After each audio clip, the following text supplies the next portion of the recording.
But you don't need to be those things to have this light. In fact, the story I'm going to end with is my favorite story. The story that means the most to me, if I can get through it, about a woman who shines a light, and that's my wife. There, we're sitting in this theater, and Catherine disappears. She's just gone. I'm like, where did she go? Well, I'll just keep watching the movie. I should have followed her. She comes back in, and she proceeds to tell me this story. And the movie was almost over, and we're driving home, and she tells me, she said, and I tell this story with permission of one of my children. I have 6, so you don't know which one it's going to be.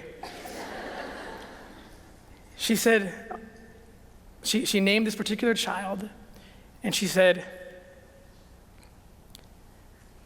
I knew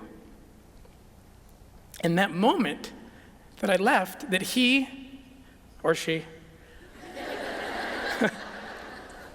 was about to be, he was being tempted to look at something unsavory online. And we had no reason to think that he had done that before. This was the first time the subject had come up.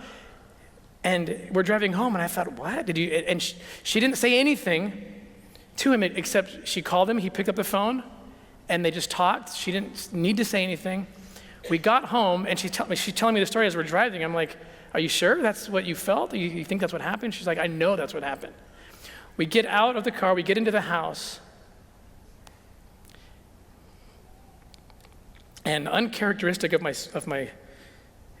son, whatever, it's out. I got more than one son though, so.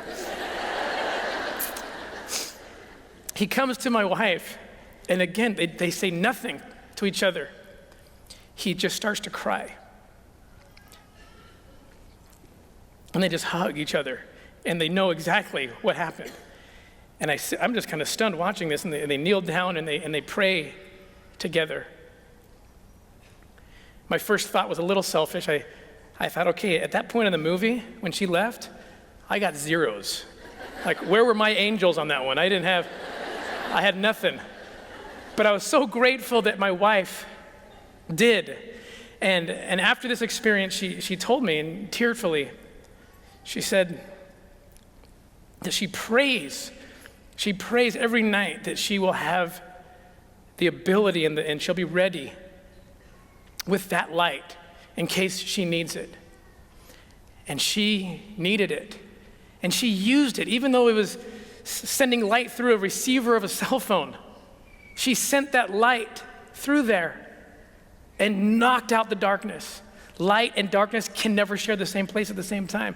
And so when you good women take this light that you have and you get it through righteousness, you get it through preparing yourselves, you knock out darkness and you save people.